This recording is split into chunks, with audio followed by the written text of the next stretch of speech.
Worcester, Massachusetts, to be greeted by this vast crowd, a capacity crowd of nearly 14,000 people. The temperature outside, 15 degrees Fahrenheit, 17 degrees of frost and dropping. Inside, it's hot, humid, and very tense. And Sibson reaches the ring. The 24-year-old challenger from Leicester, the #1 contender for the World Middleweight Championship, and greeted by several hundred British fans who've made the journey. Sibson, 5 feet 8 inches tall. He'll be 1.5 inches shorter than Hagler, and his reach will be considerably shorter. 6.5 inches difference between them. Marvelous Marvin Hagler, the champion, 75-inch reach, and Sibson, 68.5. He works out in the corner with Ken Squires, his trainer. Unusual to see that seconds before a big fight. And the reports from Sibson's dressing room told consistently tonight that he was relaxed, cheerful, and confident. He's been here in Massachusetts for 2 weeks. He's done no sparring here, did it all back in England. But he's made himself popular with the citizens of Worcester, Massachusetts. And he's got some following here tonight, both from his army, a small army, but there are British fans here tonight, but also he's won a few hearts over in America. But he is, of course, a real underdog. 4-1 against are the odds that say Tony Sibson will not beat Marvin Hagler. And he's having quite a considerable wait for the champion to arrive. And this could well be a psychological move on the part of the Hagler camp to make him wait, to make him sweat. And now the champion, at long last, comes to the ring, the hooded figure of marvelous Marvin Hagler. That is his real name now, by deed poll. And he comes out to a vast barrage of applause that hits him as he comes into the central arena.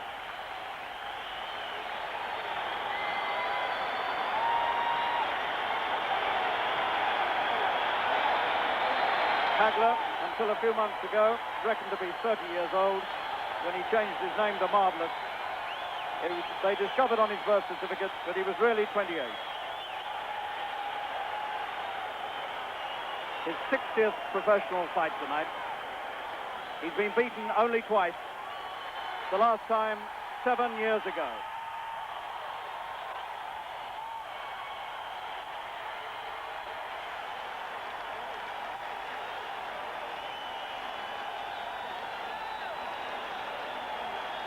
And when he gets that hood off, you'll see Hagler bald as an egg.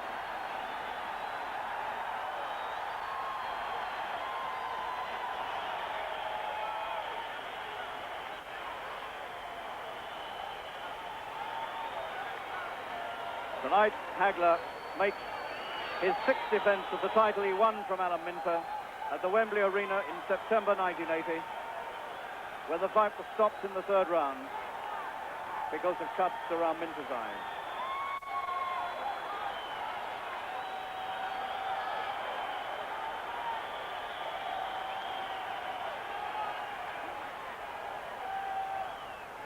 And Sibson looks one of the least concerned men in the whole place. The ominous record of Hagler, unbeaten for 7 years, and every defense of his title so far has finished inside the distance, including a recent 67-second win over William Caveman Lee. The referee tonight, a well-known man in world championships, Carlos Padilla from the Philippines, who lives now in Las Vegas. He, in fact, refereed the fight when Alan Minter won the world title against Vito Antuofermo in Las Vegas. And 2 judges who also score, of course, Tony Perez from Puerto Rico, a resident of New York, and Marcello Bertini of Italy.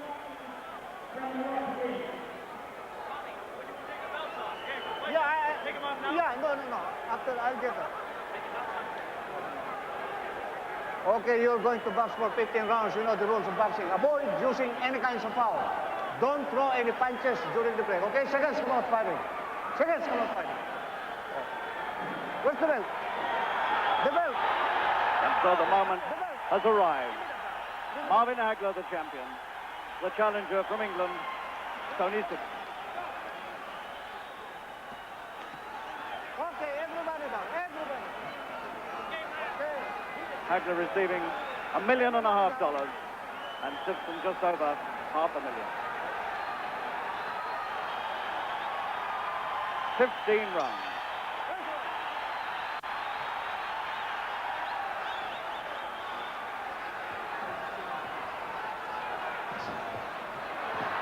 Hagler, the southpaw. First to attack and the first to score to the head of Sibson.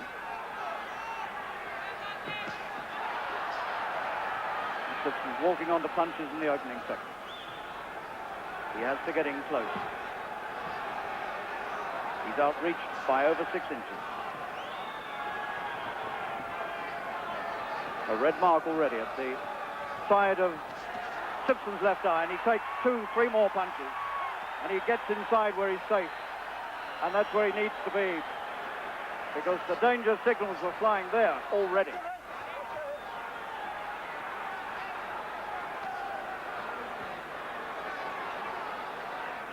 Sibson's getting caught too much, too early.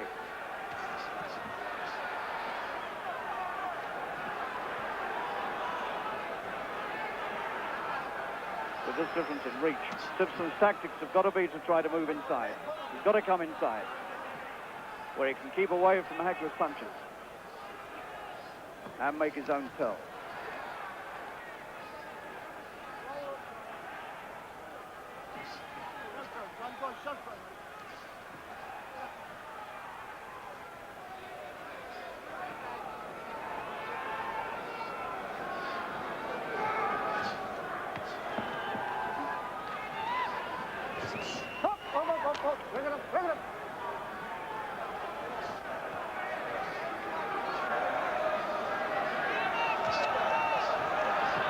Sibson trying to get his left hook, a big punch, to work.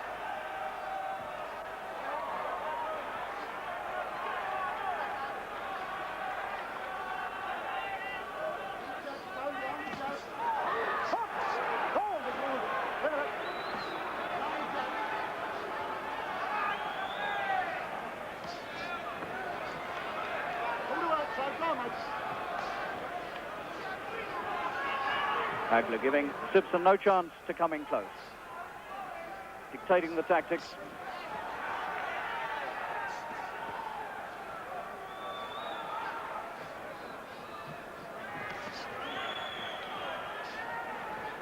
And Hagler finding Sibson easy to hit.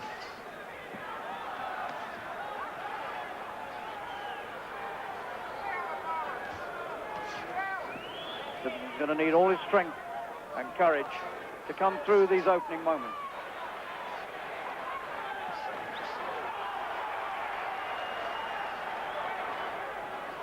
Hagler smiles.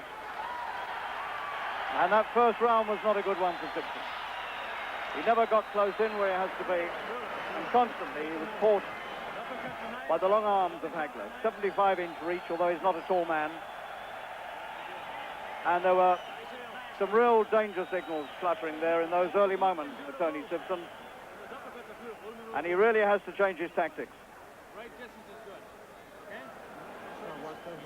And again, this champion found Sibson's head easy to find.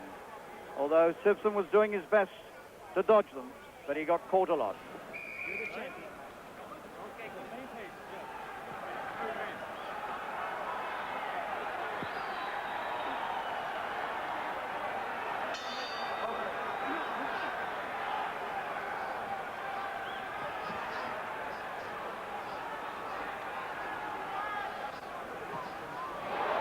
Again, the southpaw's right lead snakes out and bites into the head of the British challenger.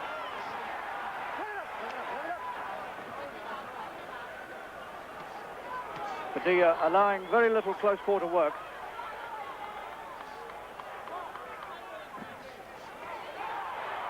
And Hagler now moving up a gear and looking very dangerous. And so far, Sibson has not landed the left hook.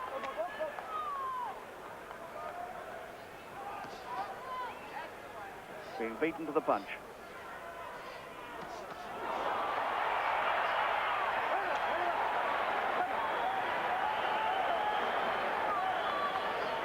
That was a nice little rally there by Sibson.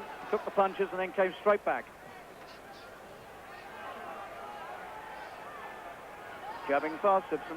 If he could get his jab going and then hook off the jab, it could be different. And he forces Hagler to back up.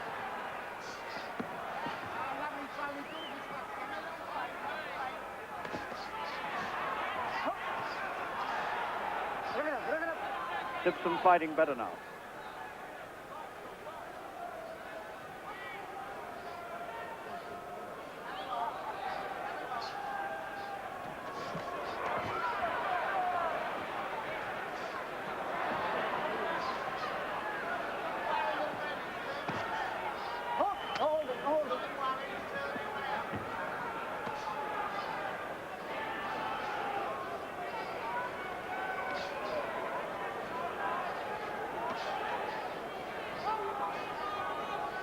Sibson beginning to bob and weave quite successfully. It's a much better second round than the first.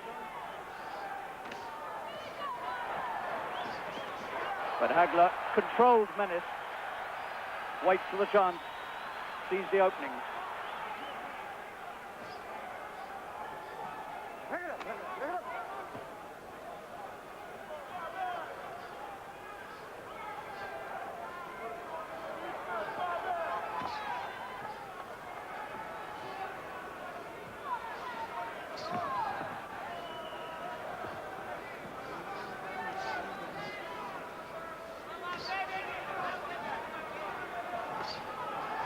An altogether better second round for Sibson.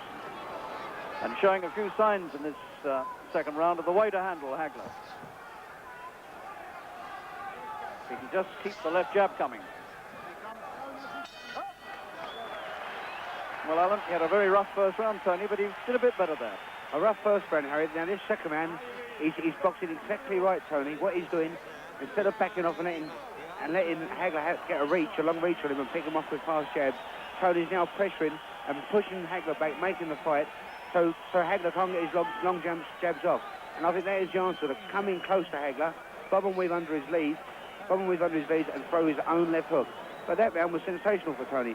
He got caught with a few long shots, but still come back with his own left hooks and right crosses. But I think that was a much better round than before. You've got to pivot in then. You've got to pivot in.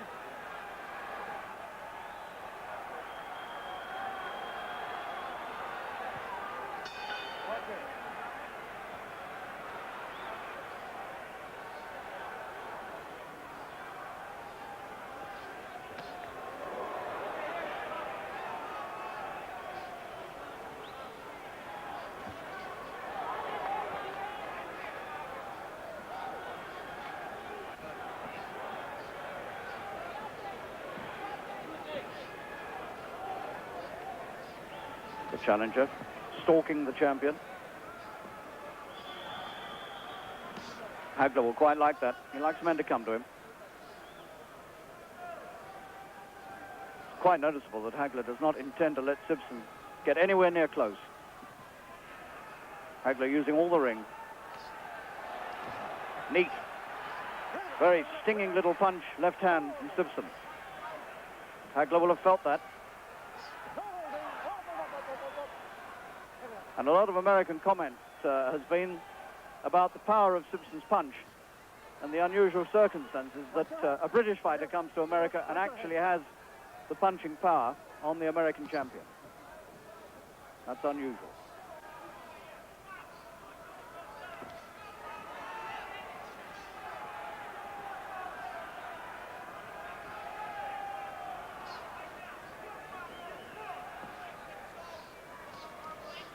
Sibson will be gaining in confidence. This is the third round in which Hagler won the world title from my colleague at the ringside. Fateful round for Alan Minter.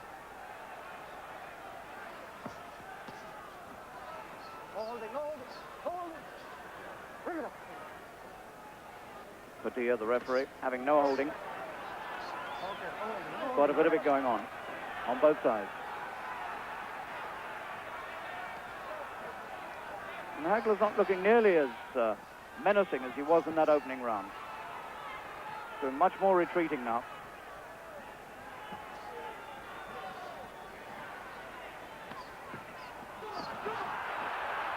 And Sibson putting the champion under pressure. And Hagler saying something to him.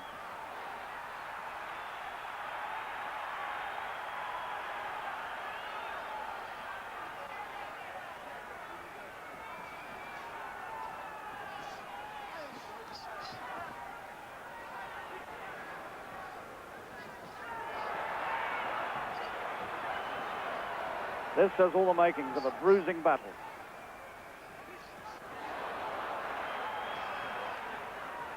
Sibson taking Hagler's punches well, but taking them, Okay, bring it up. having to take them.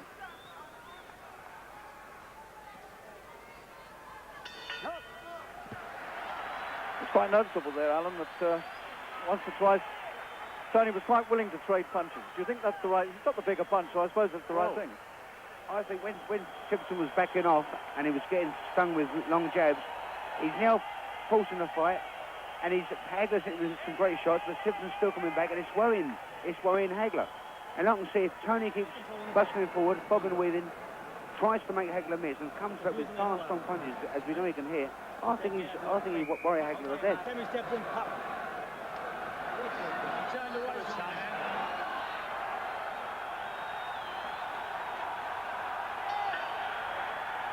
Both men smeared with grease, the faces.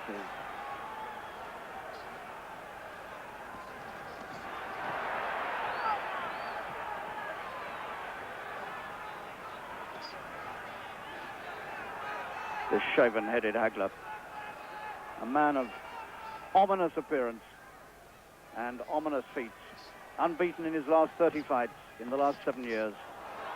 Been a pro just under 10 years. Former amateur champion. And Sibson goes for him.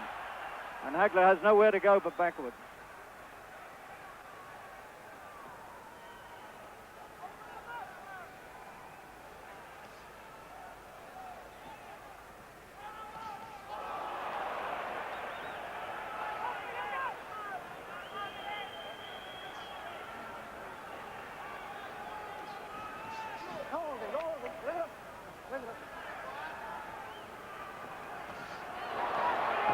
Sibson trying to get close and using the left hook.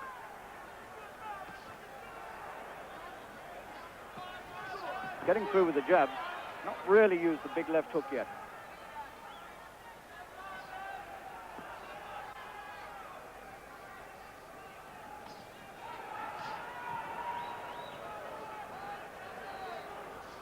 Sibson's left jab is very fast. He's moving those hands like a blur.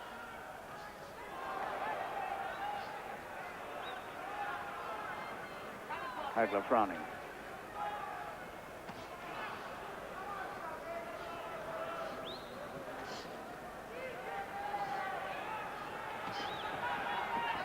Sibson moving around this ring very confidently.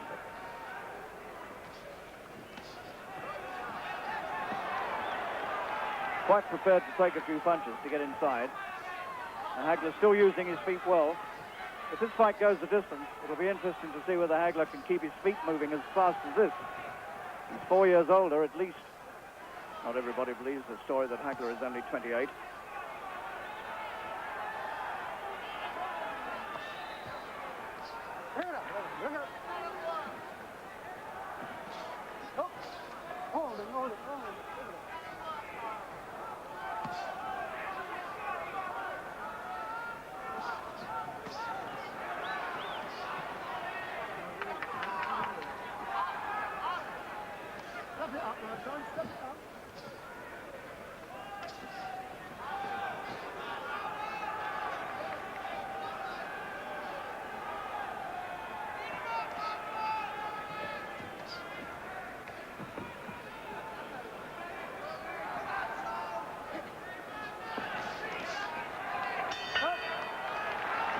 So that's another interesting round. 4 completed, and Sibson by no means the underdog now.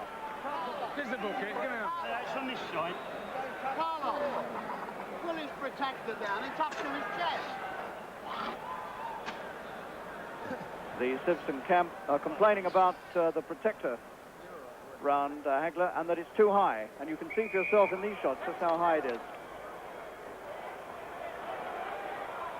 And in fact, the referee is pulling the protector down. That was a point made by the Sibson camp at the rules meeting last night. They said that Hagler has a way of pulling the protector up to protect parts of the body that shouldn't be protected. And certainly that protector was up high there, and it's working its way up again now.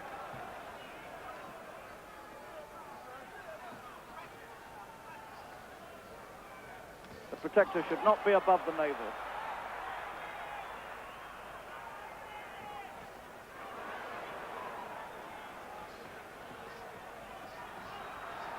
The left hook going in now from Sibson.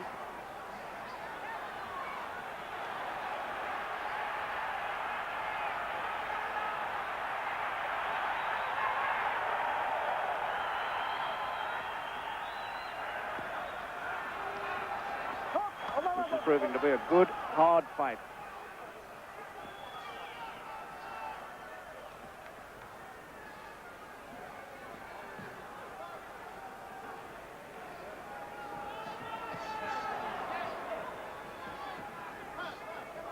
Well, they won't be able to serve Tony Sibson that he's one of Britain's horizontal champions. Been a few that have come over in the last 50 or 60 years who've folded up a little quickly under American pressure, but Sibson isn't one of them.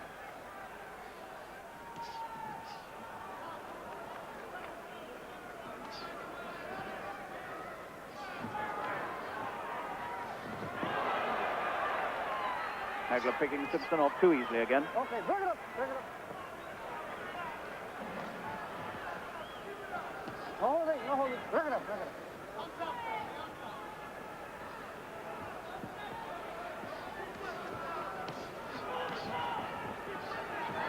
Sibson really has to beat him to the punch and keep him moving back. And that little left jab, followed by the hook, is the way to do it. Hagler trying to put the pressure on himself now, and doing it, and gets through with those good southpaw right leads.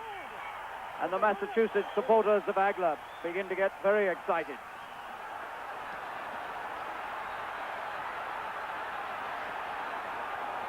And Sibson's got some blood coming down his face near his left eye.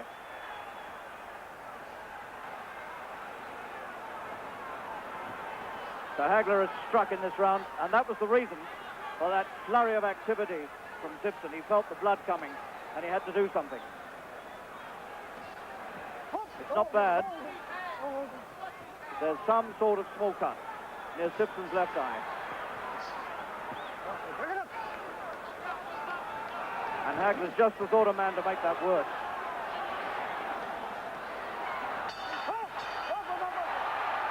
The bell wasn't heard. Hagler looked, he looked daggers at Sibson as Sibson went for him after the bell. And the British corner go to work on the injury. We may see how it was caused here. That may well have been the punch that opened the cut. Those long, scything right leads from the southpaw champion.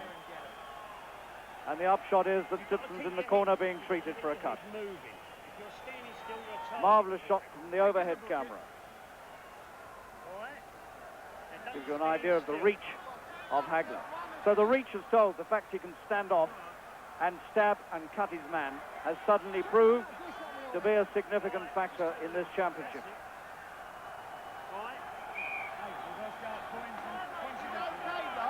Give me his gun, Shield!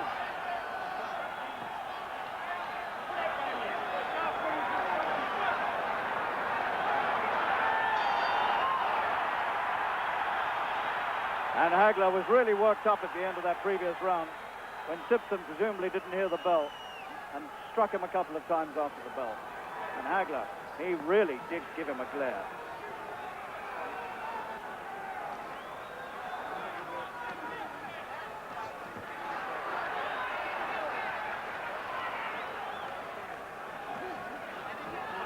And that fifth round has brought a lot of confidence back into the champion.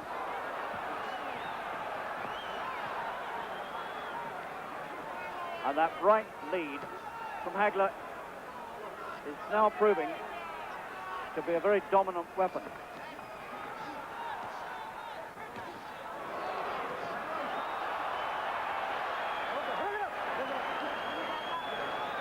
And Sibson leads again. Okay, bring it up.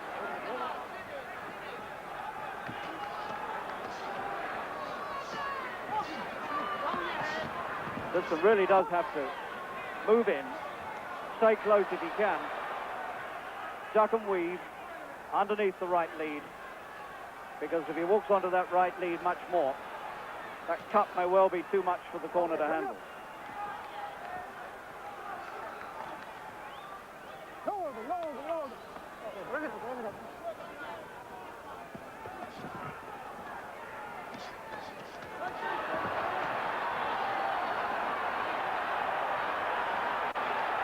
Well, Sibson's winning friends here for the courage he's showing here in standing toe-to-toe with Hagler. But he's caught the first knockdown, and Sibson's cut and hurt the sixth. And that cut's looking much, much worse, and the end may well be very close.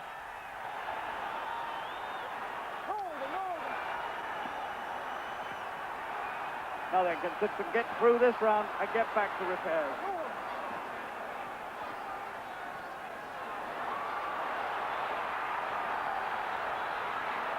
He's trying to fight, but he's being outfought. Tremendous efforts by Sibson, but he's coming off first and he's over again. And this might be the end. His legs seem to have gone. He's put it all in and it hasn't worked. And it stops and it's over. And Hagler has retained the middleweight championship of the world. A brave try by Sibson, but you only have to look at him to see what happens. So Hagler makes his sixth successful defense of the title, and the British effort to regain it has gone by the board in a most dramatic fashion. There were moments when it looked as if Sibson might do well in this fight, but in the end, the long reach of Hagler and the man's sheer ability and cutting punching has taken its toll. And it's a delighted Marvin Hagler, who holds the belt aloft. It's still mine.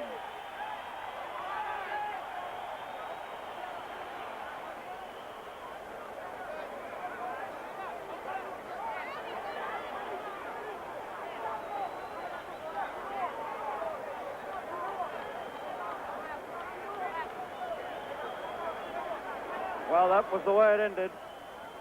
And there's despair, sadness,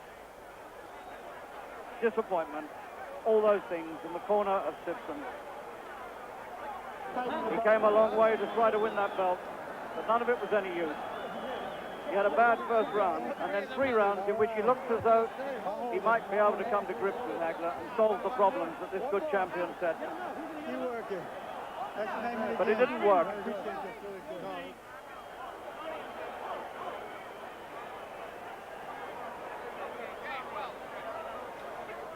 And really, the whole story of this fight was in that long southpaw right of Hagler's. That was the one that did the damage on the eye, and that was the one that brought Sibson to his knees.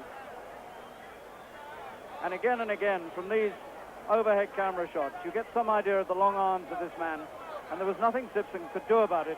Crouched there, having to take the punches to the side of the head. And the referee didn't take long to decide that the British challenger had had enough. So the menacing, marvelous Marvin Hagler does it again. And another British effort in America comes to nothing. Okay, thank you. His 56th win in 60 professional fights, remains unbeaten now for more than 7 years. But Sibson will return to Leicester with the knowledge that he did his best, and he showed courage and he tried to fight back.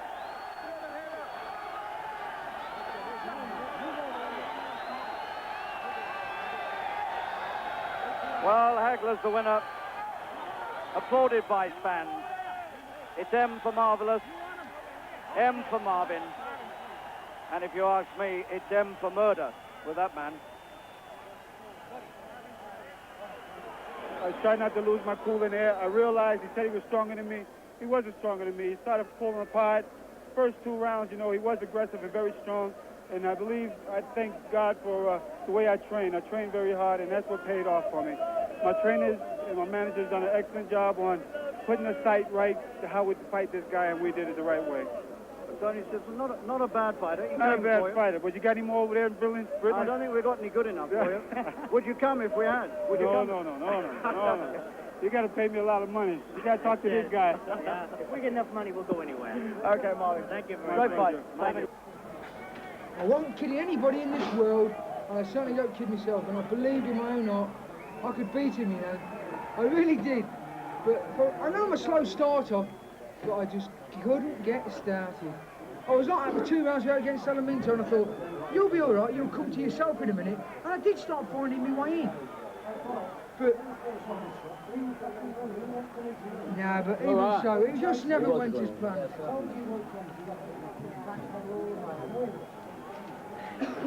Because he wasn't hurting me, he was so correct. He was so correct. Accurate, you know what I mean? It wasn't like buzzing me, making me buzz, but they were so correct, it was knocking me in back, you know what I mean? Not like glancing off me, you know, caught me a couple of times flushing, yeah. I don't, mate, listen, people are going to criticise me for not sparring for this fight as much as I should have done, but I just want to say that I was in very good nick and I was very fit.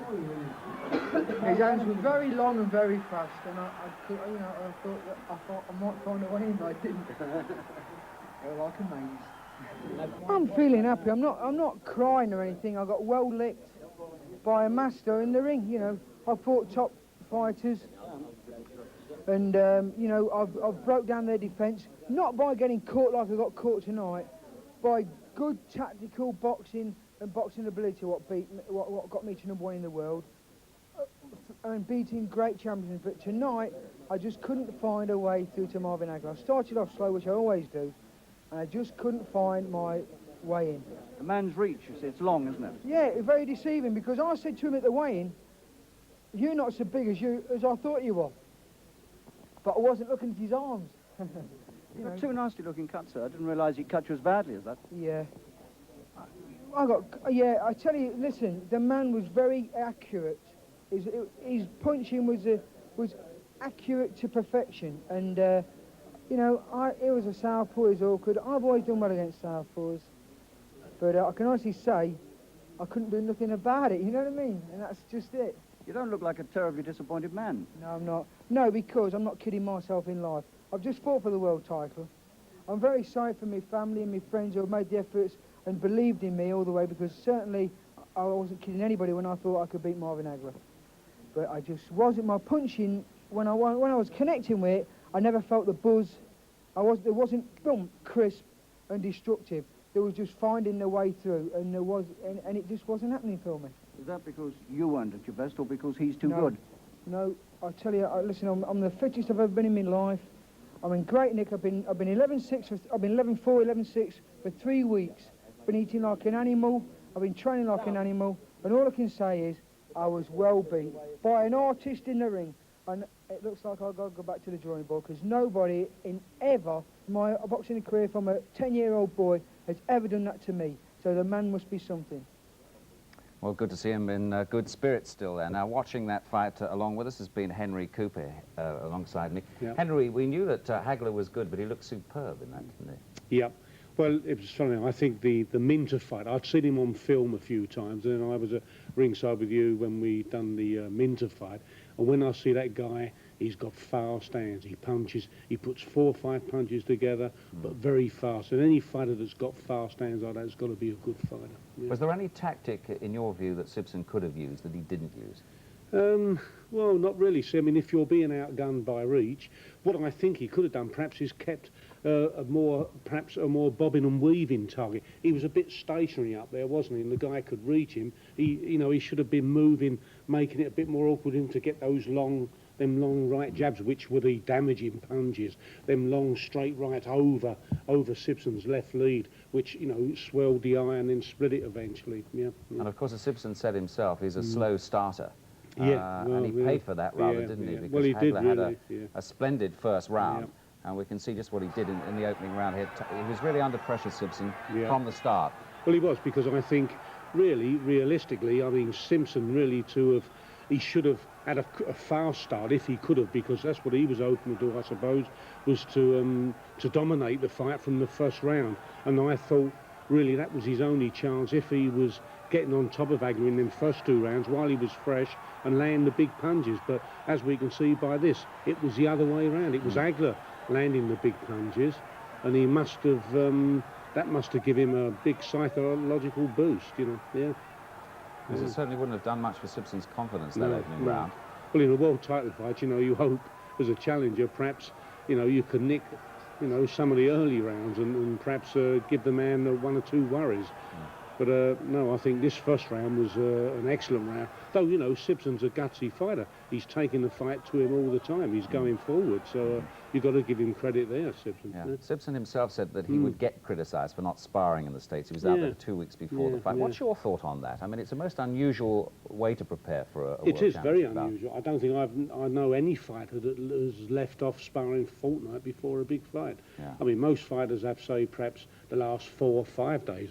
I never used to. I only used to have, say, you know, 2 or 3 days off. I know some guys like, say, 4 or 5 days off, but a whole 2 weeks. But, I mean, as long as that is Sibson's usual preparation, I wonder if he does that on every fight. I think he does. Yeah, oh, well, I mean, if that's his usual preparation, well, I mean, that's it. That's his style. See, what's good for me is not good for someone else, and what's good for Sibson is not good for someone else. I wonder how good it is for your reactions there.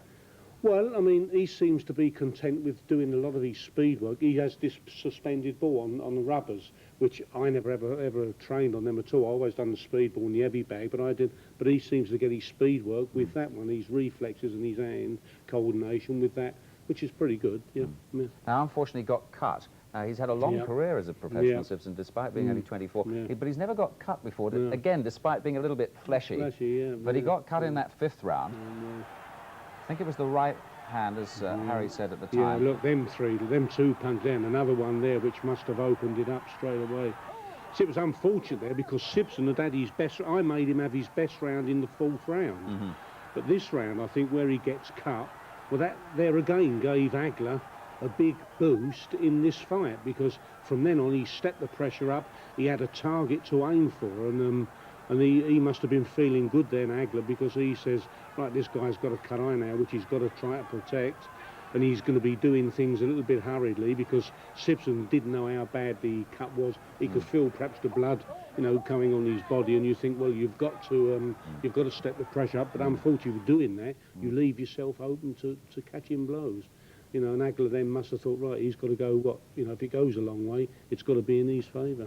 Will he be more prone to cuts in the future because of those scars now by both eyes? Well, that one on the left eye looks a bit nasty, see, because that's right in the brow and lid there, and that's the longest one. I think he had 16 stitches in both cuts, but I think he must have had majority in that one, and that's going to have a lot of scar tissue there, and that's going to be weaker now. That's going to, you know, that scar tissue opens up more than the normal skin.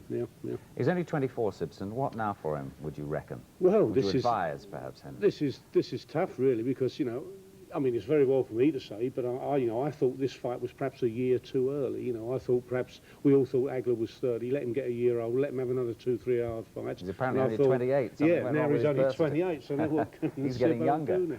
You know, and Sibbo's what, 300,000 quid. I think you've got to you know, have a lot of motivation. What's going to motivate him now for the next fight? I think he's got to have now, with that cut, he'll have 6 months off, I think. You know, the kid will want a good rest, and then he might get the old instinct he'll want to fight again, and that's where he gets his motivation. I suppose it is backwards now, certainly for a time being, isn't it? Europe and domestic issues. Well, that's it. He's got a domestic title. See, now he can get his motivation in winning, perhaps. Is he British title holder now, or is he older? No, he has to give them... That's Roy Gums. Yeah, that's it. Well, he can go for that, perhaps, and then that's what's going to give him his motivation. If he can get 3 or 4 good fights on his belt, winning fights, and then perhaps challenge him in a year's time. And just a final word about Hagler.